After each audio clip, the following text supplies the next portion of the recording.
북한이 도발을 이어가며 우리 정부의 특사 제안 사실까지 공개했습니다. 청와대는 무례하고 몰상식한 행위라며 더 이상 감내하지 않겠다고 경고했습니다. 김현철 통일부 장관이 남북관계 악화 책임을 이유로 사의를 표명했습니다. 안보라인의 책임을 지적하는 목소리가 높아지고 있습니다. 북한이 동해안 DMZ 초소에 경계병력을 투입한 것을 우리 군이 포착했습니다. 또 3년 만에 대남 도발의 상징적 표현인 서울 불바다 발언을 내놨습니다. 문재인 정부 출범 이후 21번째 부동산 대책이 나왔습니다.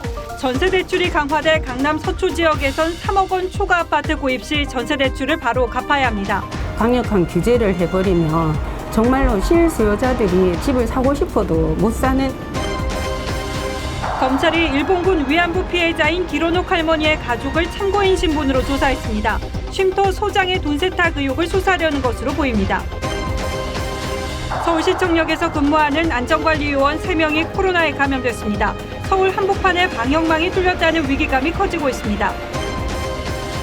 검찰이 검언유착 의혹을 받는 현직 검사장의 휴대폰을 압수수색했습니다. 해당 검사장은 자신은 채널A 기자에게 이름을 도용당한 피해자라며 반발했습니다.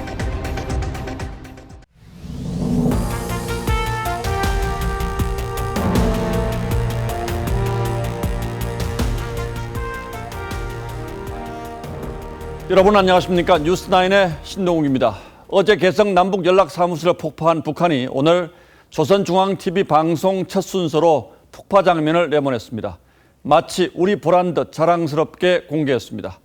30초 분량의 짧은 영상이었지만 화면 효과를 최대한 얻기 위해 카메라를 여러 곳에 배치했고 이틀 전부터 건물 곳곳에 폭약을 설치했습니다.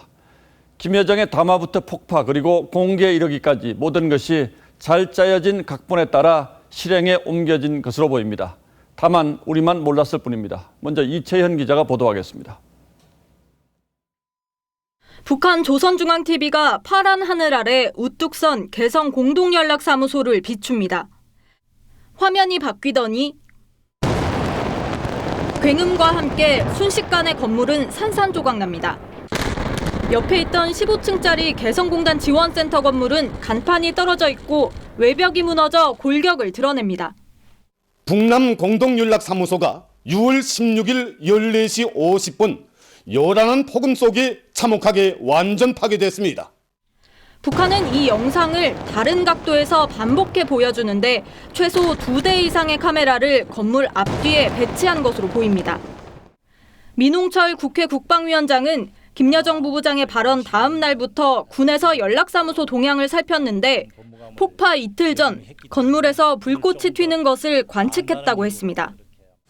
북한은 사전에 폭파를 철저히 준비했지만 우리 정부에는 알리지 않았습니다.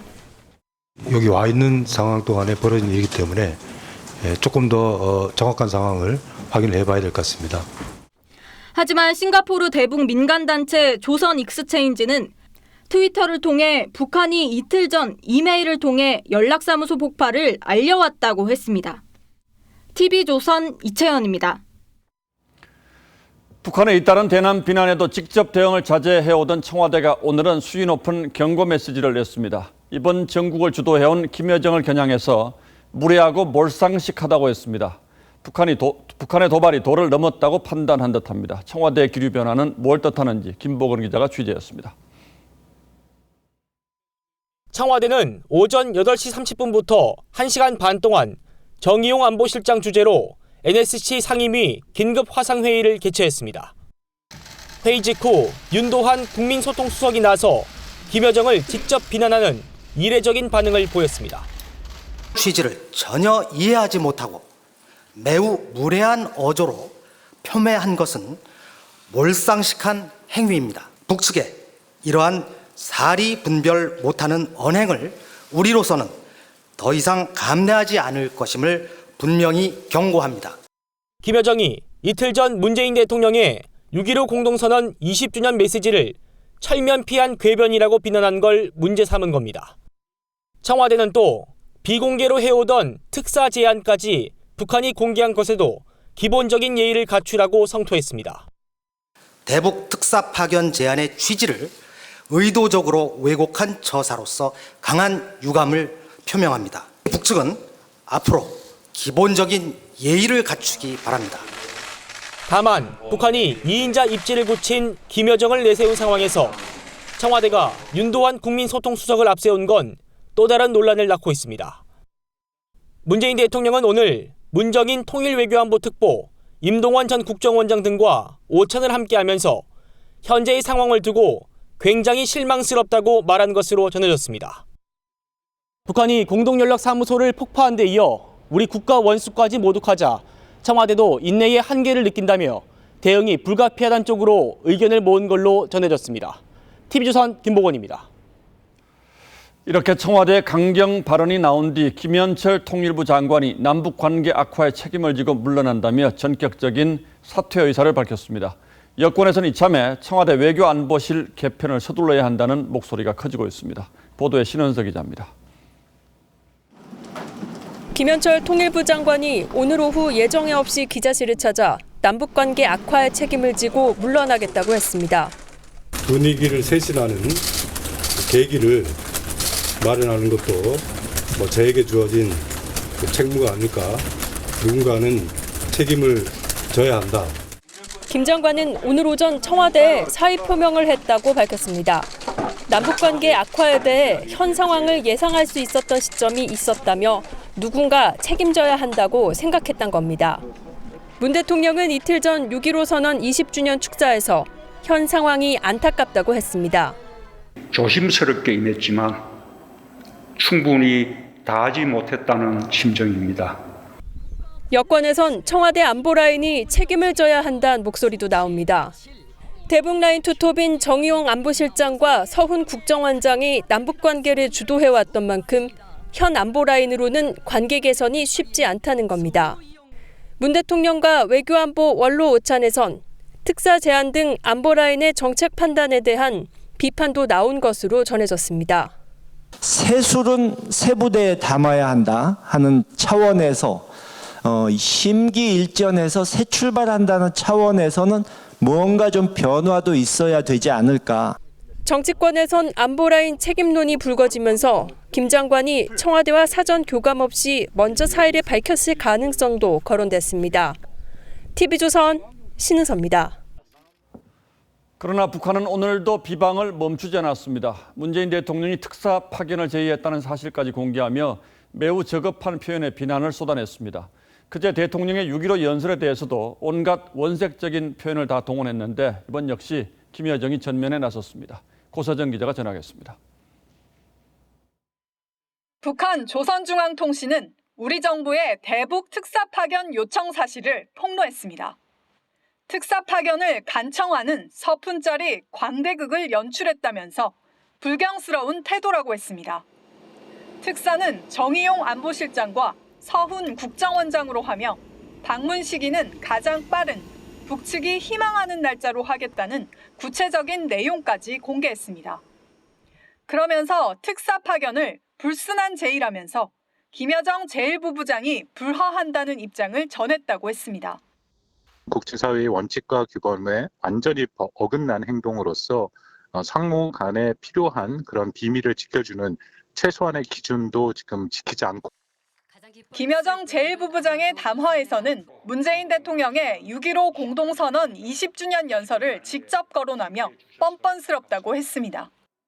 남조선 당국자의 연설을 듣자니 저도 모르게 속이 메슥메슥해지는 것을 느꼈다. 마디마디에 철면피함과 뻔뻔함이 묻어나오는 궤변이라면서 막연한 기대와 아쉬움을 토로하는 것이 국가 원수가 취할 자세냐고 했습니다. TV조선 고서정입니다. 자, 이런 가운데 북한의 무력 도발 위협 수위도 급격히 높아지고 있습니다. 어제 남북연락사무소를 폭파한 지 하루 만인 오늘 아침 북한 총참모부는 후속 군사 조치를 발표했습니다. 개성공단과 금강산 관광지구의 비무장지대 그리고 DMZ 내 GP의 군부대를 다시 배치하고 서해상에 군사훈련도 재개하겠다고 선언했습니다. 또 대남 삐라살포도 재개하겠다고 밝혔습니다. 9.19 군사합의 전면 파기 선언인 셈인데 그동안 비워놓았던 동해안의 초소에는 이미 병력을 투입한 것으로 저희 취재 결과 확인됐습니다. 박경준 기자의 단독 보도입니다. 접경 지역인 북한 황해북도 개풍군의 한 초소에서 병사들이 분주히 자재를 나릅니다. 평소 괴양돼 있던 인공기 등 깃발은 보이지 않습니다. 이곳 오두산 통일전망대에서 관측될 정도로 남한과 가까운 황해북도 개풍군의 북한군 병사들은 긴장감 속에서 초소를 지키고 있습니다. 북한은 총참모부 대변인 명의로 군사행동을 예고했습니다.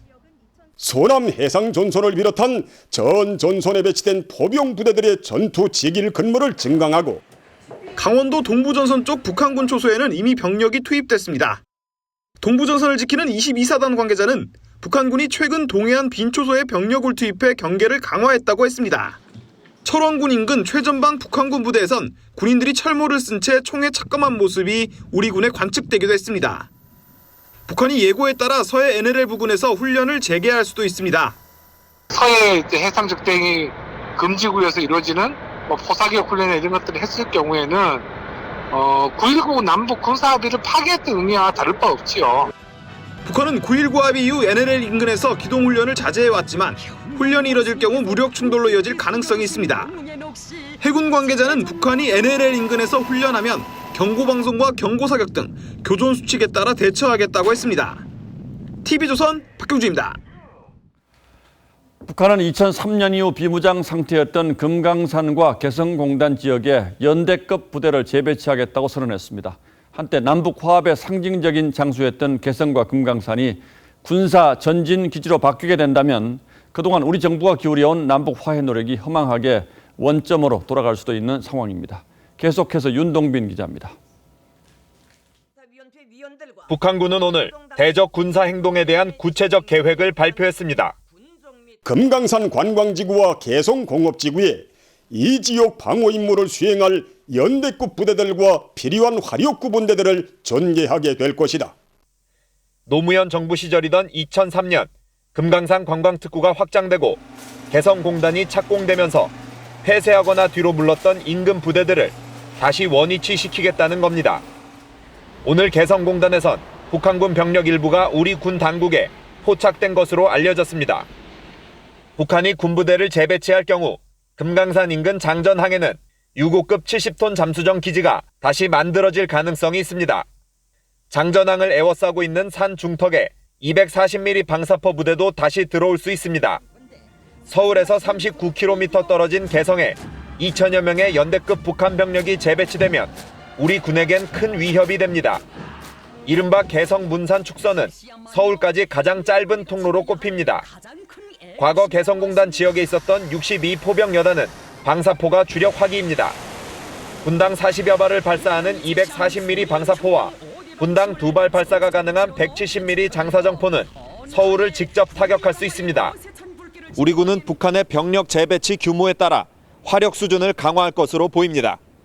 TV조선 윤동빈입니다.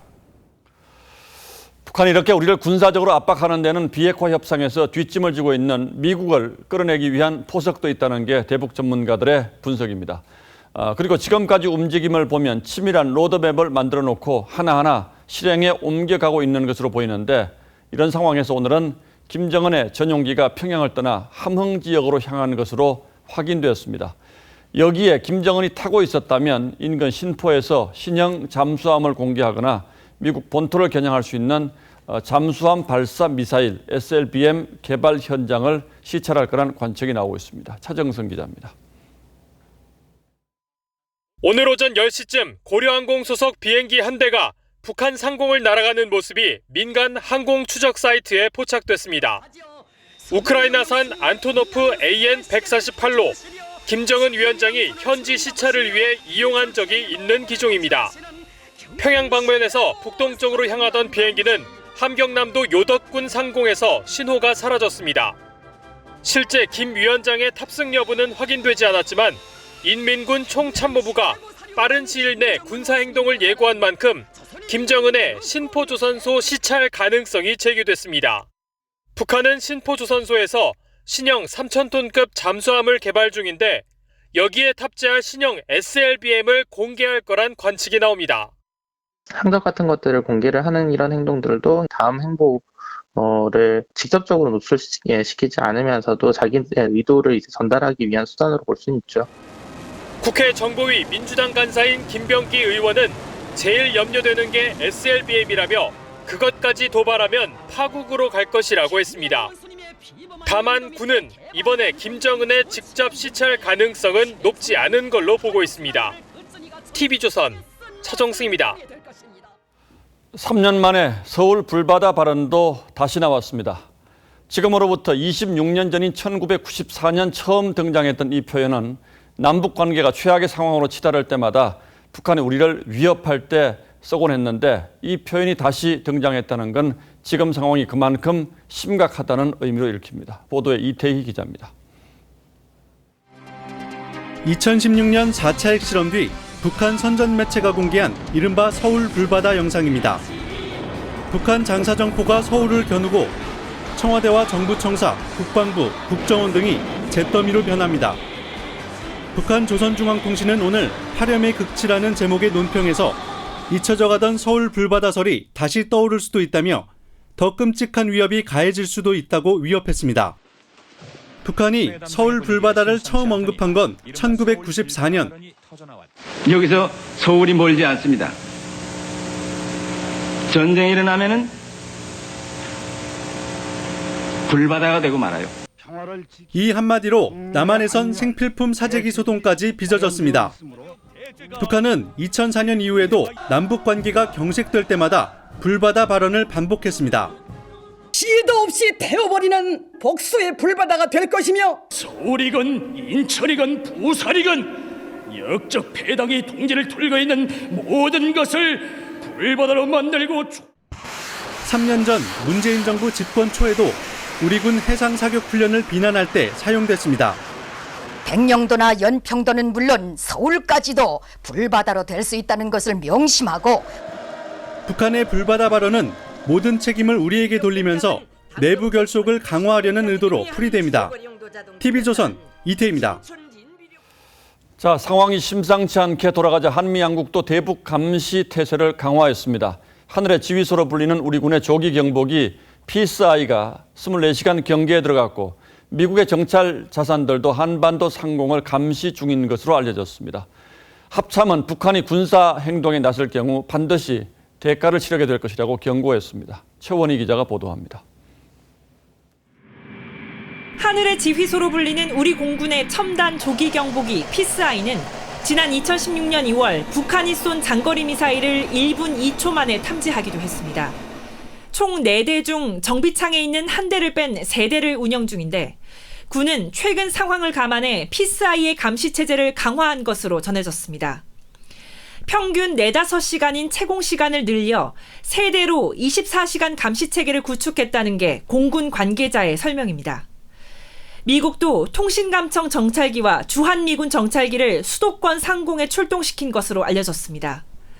합참은 북한이 군사 행동을 할 경우 대가를 치를 것이라고 경고했습니다.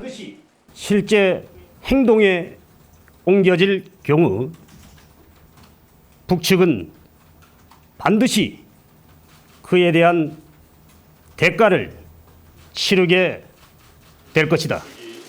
통일부도 북한의 연락사무소 폭파는 비상식적이라며 응분의 책임을 져야 한다고 했습니다. 우리 국민의 재산권에 대한 명백한 침해이다. 하지만 북한이 4.27 판문점 선언을 무시하고 연락사무소를 폭파한 데 대해 책임을 물을 방법은 마땅치 않은 상황입니다. TV조선 최원입니다. 최근 북한의 대남 강경 행보는 북한 스스로 대남 총책이라고 밝힌 김여정 부부장이 주도하고 있습니다. 지금까지 드러난 것만 보면 김정은 위원장은 한 발 뒤로 물러서 있고 지난 7일 정치국 회의를 주재했다는 노동신문 보도 이후에는 열흘째 어디서 뭘 하고 있는지 동선이 전혀 드러나지 않고 있습니다. 그래서 다시 여러 가지 해석이 나오고 있습니다. 북한의 권력 지형이 완전히 달라진 건지 아니면 김정은 위원장에게 무슨 일이 있는 것인지 오늘의 포커스를 맞췄습니다. 지난 4월 모습이 보이지 않아 사망설까지 돌았던 북한 김정은 국무위원장. 20일 만에 생산 현장의 모습을 드러냈었죠.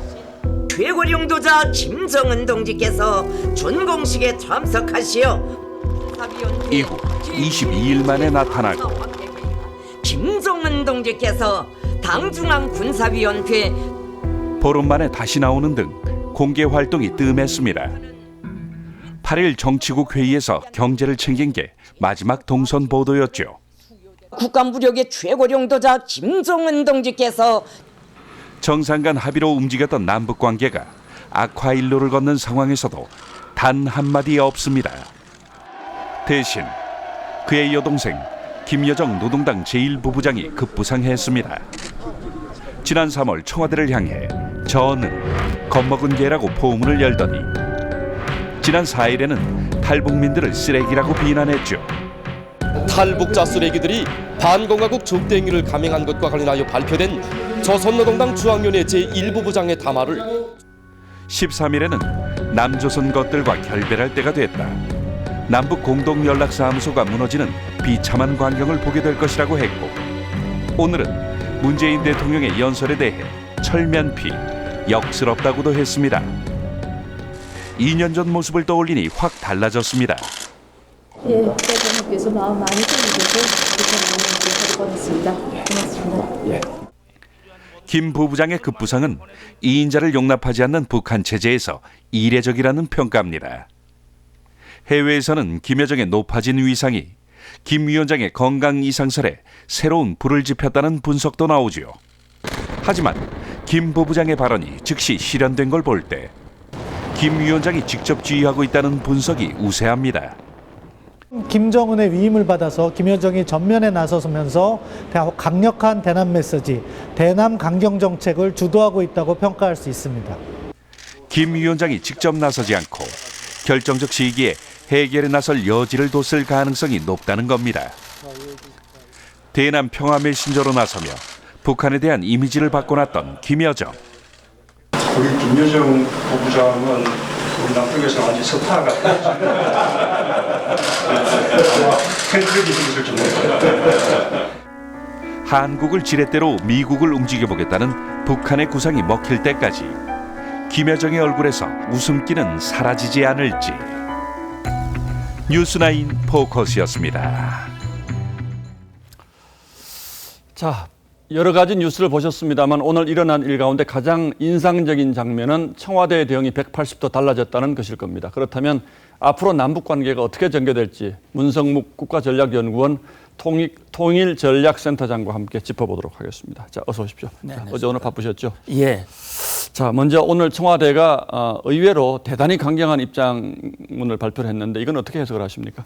저는 청와대 판단은 우리 대통령에 대한 모욕이 도가 넘었다라는 것이 첫 번째 판단이고요. 두 번째는 우리 국민의 정서도 왜 저렇게 되기까지 우리는 저 자세를 굽히고 있어야 되는가, 할 말을 왜 못하는가라고 하는 국민의 목소리 더 이상 외면하기가 어려웠을 겁니다.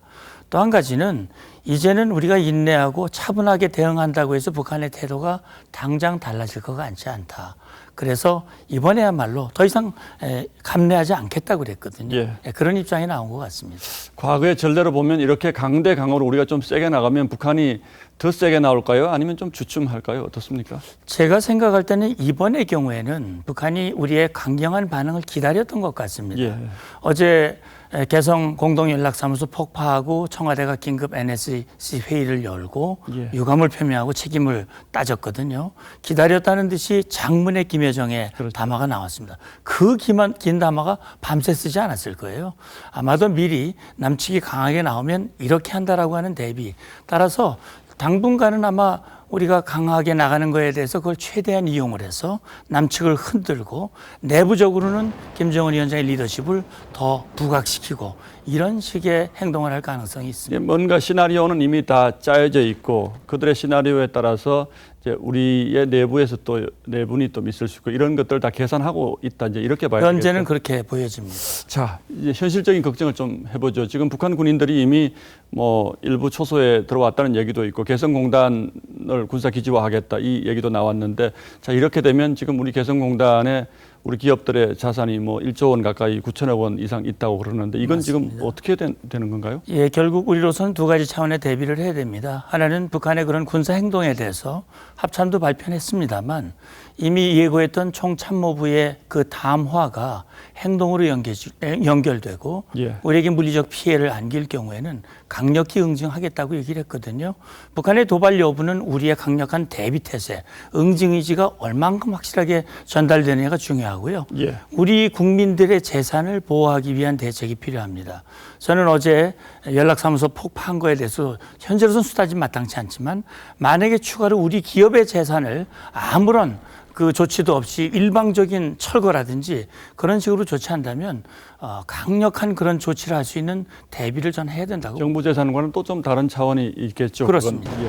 자, 이제 오늘 아침에 북한 총참모부가 5가지 무력 하겠다라는 계획을 발표를 했는데, 자, 이렇게 북한이 이거는 겁만 주려고 하는 건지 아니면 단기간에 뭐 과거 연평도 도발이 됐던 국지 분쟁이 됐던 이런 도발을 감행할 가능성이 있다고 보십니까? 예, 그런 도발로 이어질 가능성을 배제할 수는 없습니다. 그러나 지금까지 나타난 것만 보면 우리에게 겁을 주고 모양은 굉장히 크게 내는데 예. 실제 내용으로 보면 실제 우리에게 예를 들어서 비무장된 지역에 이 군대를 주둔시켜서 예.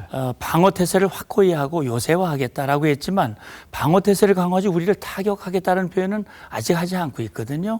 철거된 GP의 병력을 들여놓고 또는 뭐 대남 전단을 살포하기 위한 길을 터주겠다라는 그런 얘기를 했지만 2010년에 우리의 인명을 살상했던 그런 형태의 도발을 한다면 김정은 위원장도 북한 군부도 각오를 해야 될 겁니다. 그런 물리적 대결에서 최고조로 끌어올리긴 하는데 실행하는 건 또 고민이 또 필요하다 이런 말. 예, 그러니까 지금 나타난 현상은 자기들의 피해는 최소화하면서 효과, 상대방에 대한 고통을 주는 효과는 극대화시키는 그런 형태로 하나하나 지금 수순을 밟고 있다. 그러나 극단적인 선택을 할 가능성을 우리가 배제해서는 안 된다. 뭐 여러 말씀을 해주셨지만 그렇다면 우리로서는 정말로 냉정하고 차분하게 지금 대응할 필요가 있다 이렇게 봐야 되겠군요. 그렇습니다. 단호하지만 차분하고 시간을 가지고 냉정하게 대응을 해야 됩니다. 예, 잘 알겠습니다. 오늘 말씀은 여기까지 듣겠습니다. 자, 지금까지 문성무 국가전략연구원 통일전략센터장이었습니다. 자, 고맙습니다. 감사합니다.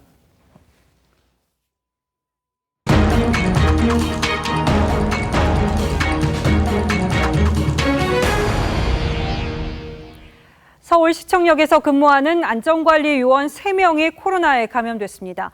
방역당국의 통보에 따라 역은 정상 운영됐습니다만 이 서울 한복판의 방역망이 뚫렸다는 위기감이 커지고 있습니다. 황병준 기자입니다. 확진된 서울시청역 안전관리요원 3명은 모두 고령의 남성입니다. 지난 15일 경기도 부천에 사는 70대 남성 A씨가 먼저 확진된 뒤 밀접 접촉자 12명 가운데 2명의 확진자가 더 나왔습니다. 안전관리원으로서 승객들의 그 위험한 구간에 다치지 않도록 승객분들을 안내하는. 밀접 접촉자뿐 아니라 시청역에서 근무하는 직원 등 39명도 검체 검사를 받았습니다. 감염 경로는 아직 파악되지 않았습니다. 도봉구 성심 데이케어 센터 관련 확진자는 12명이나 늘었습니다. 기존 확진자들의 접촉자들로 1차 검사에서는 음성이었습니다. 접촉을 했던 초기에 바이러스 증식이나 이런 부분이 적었기 때문이 아닌가 이렇게 추정을 하고 있고요. 센터 첫 확진자인 82살 남성은 숨졌습니다. 서울 6번째 사망자입니다. 최근 수도권에서는 요양시설 6곳에서 집단 감염이 발생했는데 종사자에 의한 전파가 많습니다. 휠체어 등 공용 물품에서 환경 검체가 확인되는 등 공용 물품 관리가 미흡한 점이 발견되었습니다. 방역당국은 시설 이용자와 종사자의 철저한 소독과 노래 부르기 자제 등의 주의사항을 당부했습니다. TV조선 황병준입니다. 최근 코로나 확산세가 이상하리만큼 수도권에만 집중됐는데요. 이 대전에서 어제 오늘 13명이 무더기 확진 판정을 받았습니다. 감염의 시작은 다단계 업체였습니다. 김다로 기자가 취재했습니다. 대전의 한 미등록 다단계 방문 판매 업체입니다. 건물 곳곳에서 방역 작업이 한창입니다. 이곳 직원인 60대 여성 A씨가 지난 15일 확진 판정을 받았습니다. A씨는 지난 11일부터 발열 등 증세를 보였습니다. 이 확진자는 증상 발현 후에도 대중교통을 이용해 서울과 충남, 논산 등을 다녀왔습니다. 서울과 충남 홍성에서 A씨와 접촉한 가족과 지인도 추가 감염됐습니다. A씨 관련 확진자만 대전과 서울, 충남에서 12명에 이릅니다. A씨는 집단 감염이 발생한 서울 방판업체 리치웨이와 관련성은 확인되지 않아 방역당국은 대전에서 새로운 집단 감염 통로가 나오지 않을까 우려하고 있습니다. 타 지역에 접촉자도 많고 해서 어디서 했는지를 지금 계속 고민하고 있습니다. 동작구는 가족이고요. 마포구는 지인이에요. A씨의 가족 확진자 한 명은 지난 2월까지 신천지 활동을 했습니다. 방역당국은 다단계 업체와 신천지의 연관성도 조사하고 있습니다. 신천지 자체가 신도들이 이런 유사한 이런 형태의 사업이랄까요? 또 이런 걸 매개로 해서 이렇게 모이고 하는. 대전시는 오늘부터 2주 동안 지역의 방문 판매 업소 등 807곳에 집합금지 행정명령을 내리고 미등록 다단계 업체에 대한 전수조사에 착수했습니다. TV조선 김다로입니다. 전주의 한 고3 학생이 중간고사 시험 중 확진 판정을 받았습니다. 확진 학생의 활동 반경이 학교뿐 아니라 학원까지 포함되다 보니까 이 검사 대상이 1,000명에 육박해서 추가 감염자 파악에 시간이 소요될 전망입니다. 박건우 기자입니다. 전북 전주여고 교문이 폐쇄됐습니다. 마스크를 낀 학생들이 줄지어 검사를 받습니다. 이 학교 3학년 A양이 오늘 오후 최종 확진 판정을 받으면서 전교생이 검사를 받게 됐습니다.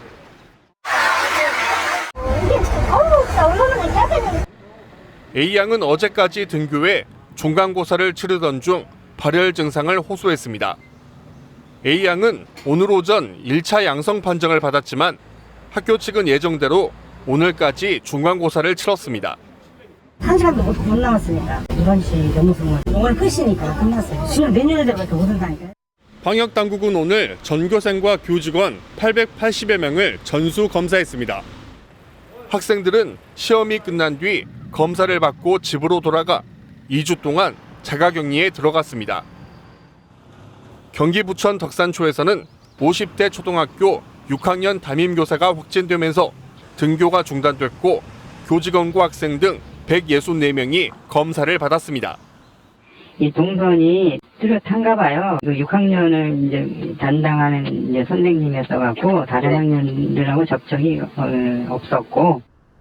이 교사와 함께 부천의 한 심리상담센터를 방문한 삼성전자 기흥사업장 영구동 직원 1명이 확진 판정을 받으면서 해당 건물이 오늘 폐쇄됐습니다. TV조선 박건우입니다. 채널A의 한 기자가 현직 검사장과의 친분을 앞세워서 취재원을 압박했다는 의혹이 지난 3월 한 방송사의 보도로 논란이 됐는데요. 이 관련 수사에 나선 검찰이 현직 검사장의 휴대전화를 확보했습니다. 해당 검사장은 자신은 채널A 기자에게 이름을 도용당한 피해자라는 입장입니다. 조원진 기자입니다. 서울중앙지검이 이른바 검언 유착 의혹을 받고 있는 현직 검사장의 휴대전화를 어제 압수수색했습니다. 민주언론시민연합이 채널A 이모 기자와 공모한 성명불상의 고위검사를 협박 혐의로 고발한 건에 따른 겁니다. 성명불상의 검사가 공모해서 지금 현재 감옥에 있는 죄수를 협박하는. 지난 3월 이철 전 VIK 대표 측이 공개한 녹취록에 따르면 채널A 기자는 윤석열 총장의 측근인 검사장과 이야기가 됐다며 여권 인사에 비리를 제보할 것을 이 전 대표 측에 요구했습니다. 검찰은 지난 2월과 3월 채널A 기자와 검사장이 5번 통화한 기록을 확보했습니다. 이와 관련해 채널A는 지난달 진상조사위원회를 열고 두 사람 사이의 녹음 파일은 발견하지 못했다고 발표했습니다. 지금까지 아무런 대응을 하지 않던 검사장은 입장문을 냈습니다. 검사장은 기자와 신라젠 수사팀을 연결해준 사실이 없다며 기자가 자신의 이름을 도용한 것으로 보이고 자신은 피해자라고 반박했습니다. 중앙지검이 자신의 휴대전화를 압수수색한 것에 대해선 정당성에 대해 깊은 우려를 표한다고 했습니다. TV조선 주원진입니다. 정의연 의혹을 수사 중인 검찰이 일본군 위안부 피해자인 길원옥 할머니의 가족을 참고인 신분으로 조사했습니다. 길 할머니에게 입금된 정부 지원금이 다른 계좌로 이체됐다는 주장에 대한 조사에 돌입한 건데요. 구체적으로 할머니 가족이 어떤 의혹을 제기하고 있는 건지, 또 정의연의 입장은 뭔지 윤서아 기자가 보도합니다.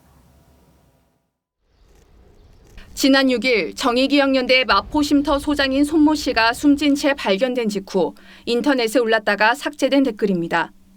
일본군 위안부 피해자 가족이라며 정부 지원금 등이 들어있는 길원옥 할머니 계좌에서 다른 계좌로 돈이 빠져나갔다는 주장이 담겨 있습니다. 길할머니 양아들인 황모 목사의 부인은 TV조선 취재진에게 자신이 딸에게 얘기한 대로 딸이 작성한 것이라고 했습니다. 검찰은 해당 글을 토대로 16일 황 목사 부부를 참고인 자격으로 불러 6시간가량 조사한 것으로 확인됐습니다. 황 목사 부인은 마포쉼터 소장이 숨지기 전 길할머니 명의의 통장을 보여달라고 했는데 돈이 다른 계좌로 빠져나간 정황을 포착했다는 기존 주장을 검찰에 진술한 것으로 전해졌습니다. 정의연 측은 관련 의혹에 대해 고인을 폄훼하는 것이라고 주장했습니다. 최소한의 이해와 예의조차 갖추지 않은 채 고인의 생애를 송두리째 부정하고 폄훼하고 있습니다. 한편 검찰은 고가 매입 의혹이 있는 안성쉼터를 정의연에 판매한 건축업자 김모 씨도 불러 10시간 동안 조사했습니다. TV조선 윤서아입니다. 다음 뉴스입니다. 부동산 시장이 다시 과열될 조짐을 보이자 정부가 12.16 대책에 버금가는 초강력 부동산 대책을 또 내놨습니다. 경기도 대부분 그리고 대전과 청주 등 일부 비수도권 지역까지 규제 지역을 대폭 확대하고 대출도 더 엄격히 제한합니다. 전세 끼고 강남에 집을 사는 이른바 갭 투자는 사실상 불가능해졌다는 평가가 나오고 있습니다. 먼저 시선호 기자가 자세한 내용부터 설명하겠습니다. 이번 6.17 대책으로 강남구 일부와 송파구 잠실이 1년간 토지거래 허가구역으로 지정됩니다. 이 지역은 잠실 마이스 개발 사업 적격성 발표 후 아파트 가격이 상승세로 돌아선 지역입니다. 토지거래 허가구역에서 대지 면적 18제곱미터를 넘는 아파트를 사면 바로 입주해 2년간 살아야 하는데 이번 대책으로 강남에서 전세 보증금을 끼고 집을 사는 이른바 갭 투자는 불가능해집니다. 투기 지역과 투기 과열 지구에서 3억 원 넘는 주택을 매입할 경우 기존 전세 대출은 즉시 갚아야 합니다. 또 규제 지역에서 대출을 받아 집을 사면 6개월 안에 반드시 입주해야 합니다. 실거주 요건을 강화하여 갭 투자를 차단하고 실수요자를 보호하겠습니다. 규제 지역은 대폭 확대됐습니다. 접경 지역을 제외한 경기도 대부분과 대전, 청주까지 조정 대상 지역으로 지정됐고 수도권과 인천, 대전 일부 지역은 투기 과열 지구로 묶였습니다. 이들 규제 지역에서는 주택 매매, 임대 사업자 모두 대출이 금지됩니다. 투자 목적의 재건축 아파트 매수도 제동이 걸렸습니다. 사실상 원주민에게만 새 아파트를 공급한다는 뜻이어서 재건축 전반적으로 시장이 위축될 것으로 예상이 됩니다. 전문가들은 단기간에 집값을 안정시키는 데 효과가 있을 것이라면서도 공급을 확대하는 정책이 병행돼야 한다고 지적했습니다. TV조선 지선호입니다. 이번 대책으로 투기 과열 지구로 지정된 지역은 사실상 패닉 상태에 빠졌습니다. 집주인들이 매물을 거둬들이면서 벌써 전 월세가 크게 오를 것이라는 우려도 나오고 있습니다. 실수요자의 내 집 마련 희망까지 원천 봉쇄했다는 불만이 적지 않습니다. 권현영 기자가 현장 분위기를 취재했습니다. 경기도 군포 3번 신도시의 한 아파트입니다. 지난 1월 8억 200만 원에 거래되던 113제곱미터 아파트가 2달 만에 1억 원 넘게 올랐습니다. 규제 지역을 피해 몰려든 갭 투자자들이 시세를 끌어올린 탓입니다. 하지만 이번 대책으로 투기 과열지구로 지정되면서 상황이 180도 바뀌었습니다.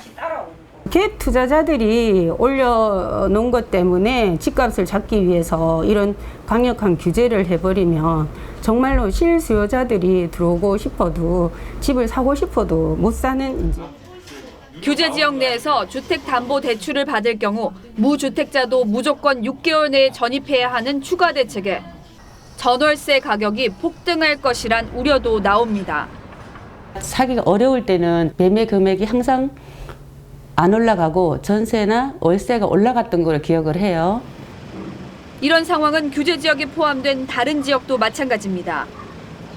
이곳 안양시는 투기과열지구로 지정됐다는 소식이 전해지자 벌써부터 매물이 크게 줄어들고 있습니다.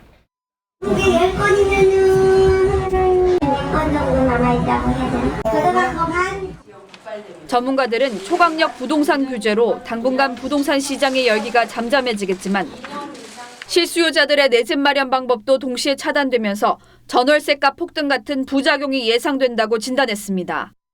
TV조선 권은영입니다. 자, 이렇게 되면 서울이나 수도권에서는 앞으로 대출도 좀 받고 전세 끼고 집 사는 게 현실적으로는 어려워지게 됐습니다. 물론 정부 입장에서는 부동산 시장 잡는 게 더 급하다고 생각할지 모르겠습니다만 보통 사람들의 내 집 마련 꿈은 어떻게 되는지 지금부터 따져보겠습니다. 자, 윤설기 기자, 일단 규제 지역이 굉장히 넓어졌더군요. 네, 그렇습니다. 보시는 것처럼 투기 과열지구의 경우 이 수도권은 일부 접경 지역을 제외한 대부분 지역으로 확대가 됐고요. 대전 등이 새롭게 포함됐습니다. 예. 투기 과열지구는 집값의 최대 40%, 조정 대상 지역은 집값의 최대 50%까지만 대출이 가능합니다. 그러면 한꺼번에 큰 목돈 없는 사람들이 돈을 조금씩 모아서 서울에 집 사는 게 사실상 어려워졌군요. 네, 그럴 가능성이 높아졌습니다. 서울의 평균 아파트 가격이 지난달 기준으로 9억 7천만 원인데요. 평범한 직장인이 대출도 안 받고 이 돈을 모으기란 사실상 불가능하다고 봐야겠죠. 전문가 얘기 들어보실까요? 예. 돈 없는 무주택자들은 집 사지 말라는 거예요. 20, 30대 젊은 무주택자들이 전세 살다가 집 없는 거지 된다. 그걸 렌트프로라고 그래요. 이런 불안감 때문에 집을 많이 산 것인데 집 구매를 포기할 것인가. 네, 그러니까 집 없는 불안감이 주택 수요를 더 키워 결국 집값 상승을 부추기는 이 악순환으로 이어질 수 있다는 지적이 나오고 있습니다. 그러니까 집값을 떨어뜨리기 위해서 대책이 계속 나오는데 이 대책 때문에 사람들이 불안해하고 이 불안감이 또 집값 상승으로 이어질 수 있다, 뭐 이런 얘기군요. 네, 그렇습니다. 자, 최근에 청약 시장으로 또 많이 몰리는 것도 이런 이유 때문일까요? 네, 최근에 이 로또 청약이란 말이 나올 만큼 청약 시장이 과열 양상을 보이고 있죠. 서울 아파트의 청약 경쟁률이 지난해 상반기 16.7대 1에서 하반기 43.8대 1, 올 상반기에는 무려 99.3대 1을 기록했습니다. 예, 그래서 규제만으로 집값 잡기 어렵다는 얘기가 나오는군요. 전문가들은 당장은 시장이 안정될 수 있지만 억눌린 수요가 지방에서 제2, 제3의 풍선 효과로 나타날 가능성을 경고합니다. 들어보실까요? 대구, 수성구를 제외한 나머지 지역과 울산, 부산이나 광주 지역이 좀 빠진 상태이기 때문에 그런 쪽으로 풍선 효과가 나타날 수 있고요. 예, 이러다가 보면 대한민국 뭐 거의 전역이 부동산 규제 지역으로 묶이는 건 아닌지 모르겠습니다. 네. 예, 윤설기 기자 잘 들었습니다.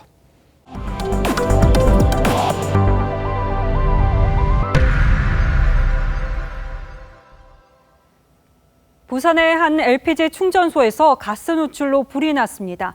다행히 대형 폭발 사고로 이어지지는 않았지만 근로자 3명이 사상했습니다. 하동훈 기자입니다. 가스 충전을 위해 LPG 충전소에 택시가 줄지어 서 있습니다. 충전소 건물 사이로 불길이 뿜어져 나옵니다. 오늘 새벽 2시 40분쯤 부산의 한 LPG 충전소 기계실에서 불길이 치솟았습니다. 불은 3분 만에 껐지만 기계실에서 가스 배관 안전 점검을 하던 45살 A씨가 숨지고 동료 2명도 크게 다쳤습니다. 그 기가 막히지 뭐.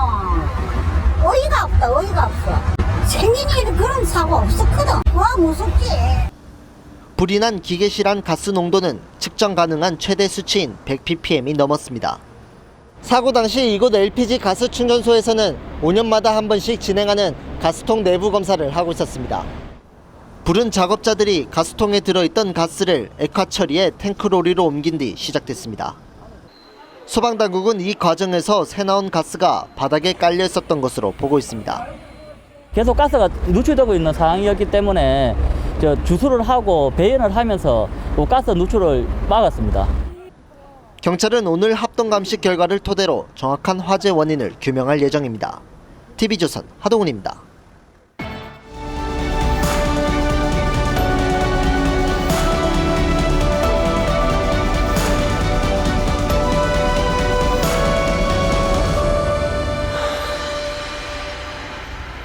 인공지능이 꾸민 가상세계에서 사육당하는지도 모르고 살아가는 인간들 이야기죠. SF 영화 매트릭스에서 주인공이 이런 질문을 받습니다. Have you ever had a dream, Neo, that you were so sure was real? How would you know the difference between the dream world and the real world? 재작년 첫 남북 정상회담 이튿날 윤영찬 당시 청와대 국민소통수석이 기자들에게 문자를 보냈습니다. 아침에 일어나니 어제가 꿈인지 현실인지 헷갈리더라고 했습니다. 3차 정상회담을 앞두고는 민주당이 이런 메시지를 냈죠. 무엇을 상상하든 그 이상을 보여주길 바랍니다. 이 매트릭스 2편 포스터의 카피를 그대로 갖다 쓴 겁니다. 영화 매트릭스를 말할 때 종종 거론되는 것이 장자의 호접몽입니다. 장자가 꿈에 호랑나비가 돼서 즐겁게 날아다니다 깨어나 묻습니다. 나비가 나인가? 내가 나비인가? 남북 화해의 상징이라던 공동 연락사무소를 북한이 폭파하면서 판문점 선언을 한 줌 재로 불살라버렸습니다. 그러면서 우리 정부를 한바탕 백일몽에서 깨워냈습니다. 사실 그동안 북한은 단 하나도 또 단 한 번도 변한 적이 없습니다. 핵을 끝까지 끌어안고서 어떻게든 제재를 풀어보려고 가전 연기를 했을 뿐이라고 지금 온 세계에 실토하고 있습니다. 그렇게 해서라도 막다른 골목에서 돌파구를 뚫으려고 안간힘을 쓰고 있다고 봐야겠죠. 그만큼 비핵화를 위한 대북 제재가 북한을 궁지에 몰고 있다는 얘기이기도 합니다. 그렇다면 북한이 궁지에서 벗어날 길은 딱 하나, 핵포기뿐일 겁니다. 그동안 북한의 온갖 막말과 욕설을 꾹 참아오던 청와대가 현실로 돌아온 것은 그나마 다행한 일입니다. 무례하고 몰상식한 언행을 더는 참지 않겠다는 경고에 묵은 채증이 내려갔다는 국민도 적지 않을 겁니다. 무엇보다 이렇게 당당한 자세가 천방지축 북한을 다루는 왕도가 아니겠습니까? 판문점 선언 비준과 종전 선언 결의를 덜먹이던 여당도 결국 대북 경고에 나섰습니다. 하지만 아직 꿈에서 덜 깬 듯한 말도 들려옵니다. 통일부 장관은 연락사무소 폭파가 예고된 부분이 있다고 했고 국회 외교통일위원장은 대포로 폭파한 게 어디냐고 했습니다. 설마 그래서 별일 아니라는 얘기는 아니겠죠? 대북 정책은 이제 필연적인 전환점에 서게 됐습니다. 지금이라도 청와대가 꿈에서 깨어났다면 다행한 일이고 그 새로운 출발은 통일 외교 안보 라인의 전면 쇄신에 있을 겁니다. 6월 17일 앵커의 시선은 꿈에서 깨어나다 였습니다.